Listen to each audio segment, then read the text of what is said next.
guys, it's Chantel with Wildberry Quilting, and today we're unboxing the Ginger Quilter box. Let's see what's inside. So last month we got an apron. Oh my gosh, this does not want to get in. Cut this. We got the apron patterns, and I'm really excited to see what this is going to be this month.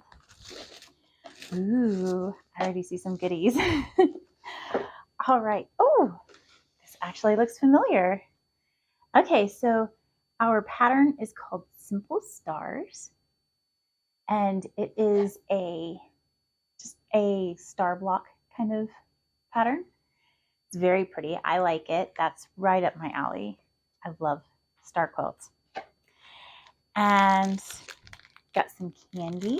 And it's called Bit of Honey. I think this is a vintage kind of candy, but yeah, I'm not sure that I've ever actually tried it before. So let's kind of see what this is like, because I'm curious. It kind of looks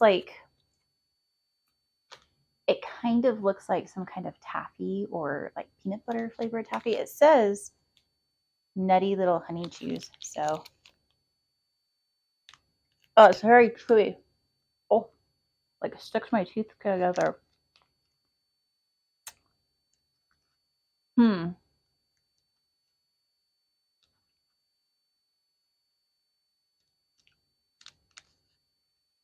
I don't think that's my favorite flavor.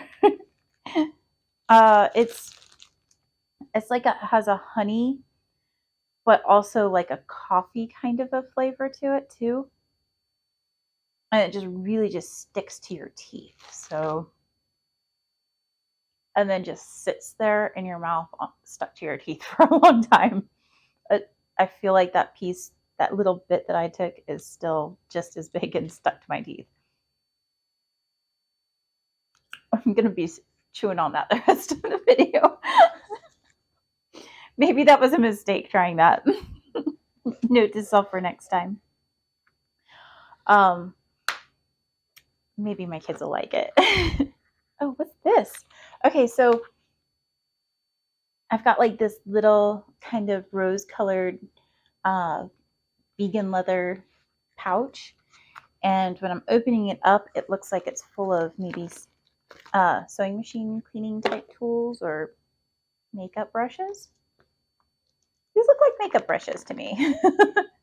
I was thinking maybe it was tools for cleaning the sewing machine, but this really looks more like makeup brushes, like travel makeup brushes. Okay.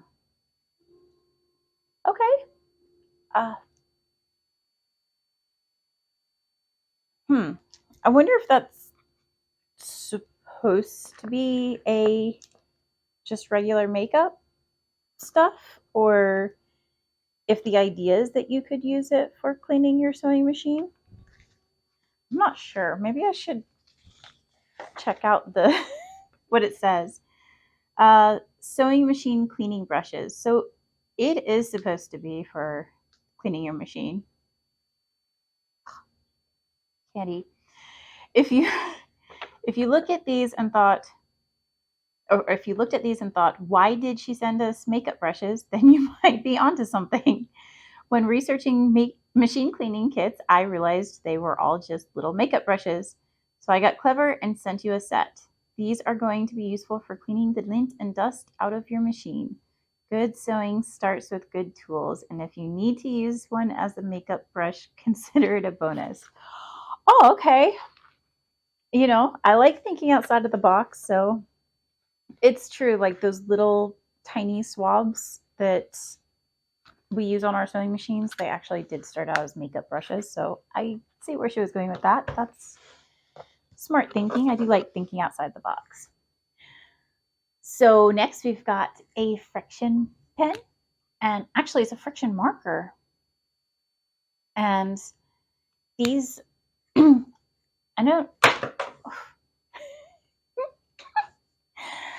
I don't know that I've ever used the markers before, but I use the friction pens all the time for marking my stuff, and it just erases when you run over it with an iron, and they work very well. You do have to be a little bit cautious with some of the colors because some of them can kind of come back, I've heard, but or maybe they don't go away quite all the way. But overall, they are very good, and I haven't had a problem with them. So I look forward to trying that out. Next, look at this before I mess it up by grabbing it out of there. Look at the fabric. It's so pretty. So I know this line. I remember it. I think it's called Local Honey, and it's by Heather Bailey. And I love it. I think this is such a beautiful line. And it came out earlier this year, I believe. So let's go through some of these so you can see them, because it really is just such a beautiful line. Whoops. Got some bees. And it's very ornate. It's like whimsical, but it's not quite Victorian, not Regency. I don't know what, but I love it. It's so pretty. Got this beautiful kind of a magenta. It's a tone on tone. Not really magenta. Plum, maybe? This is really pretty too. This is almost kind of 70s looking. That's kind of like a fuchsia, I think. It's very pretty. I love that color. And then this one I think is more what made me think of those older styles. It looks like the kind of wallpaper that you'd see in a very old home, maybe from the Victorian era. I don't know. I could be wrong. I'm not really too sure. It looks like most of these are fat quarters from what I'm seeing. All of these ones so far are fat quarters. And we've got these beautiful bees on that very light baby pink. And I am always up for a beautiful yellow honeycomb fabric. I think that just is so cool, and it definitely makes me think of bees and summer, and this is a nice farewell to summer box, I'd say. But it's also very spring too, so if you get started on something now, you could definitely be ready for next to spring and have a beautiful quilt. Oh, this is upside down. This is that same one that we had in fuchsia earlier, but this is kind of a sunflower yellow color. It's got the little daisies. Again, kind of very 70s with that one. I really like this. This is just beautiful. Don't you love that? Oh, I just love all of the colors in that, and those beautiful minty roses. It's lovely. And then we have just this very small little strip. It's actually complete with a fabric. I have it folded up here. I'm guessing that's those. Whew, I ripped the paper.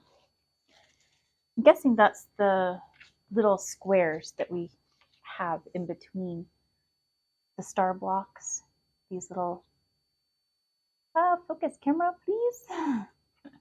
I'm guessing that's what these little squares are. It's meant to be this.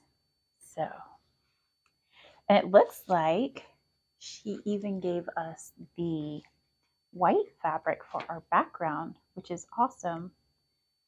So 8 fat quarters, and we've got the 1 1/4 yards of background fabric, which is this.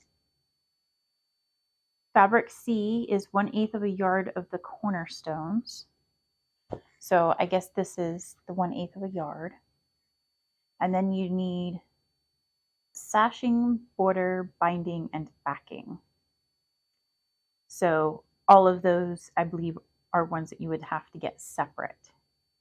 Although you would think that the sashing and the borders would be part of the background fabric. So I don't really know why that's listed separately, but they have different amounts of yardage listed for sashing and border.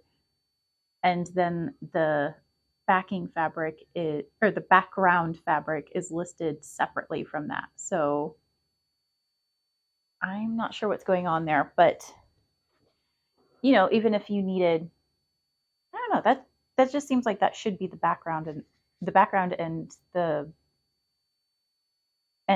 sashing and the border fabric should be the same. I don't know. Maybe they were giving you different in case you wanted to make the border and the sashing two different fabrics. Because we've got 5/8 of a yard and 3/8 of a yard versus 1 1/4 yard. So that doesn't add up to be the same amount, because you would have 5/8 of a yard and 3/8 of a yard would just be 1 yard. So you wouldn't need the extra quarter. So I'm not sure what's going on there, but still, I mean, you've got most of what you need. So you just, I don't know. I'm confused. I guess I'll figure it out if I go to make the pattern, which I might, because I do really like that pattern. All right, thanks for joining me. And don't forget to hit the like and subscribe button. I'll see you again next time. Bye.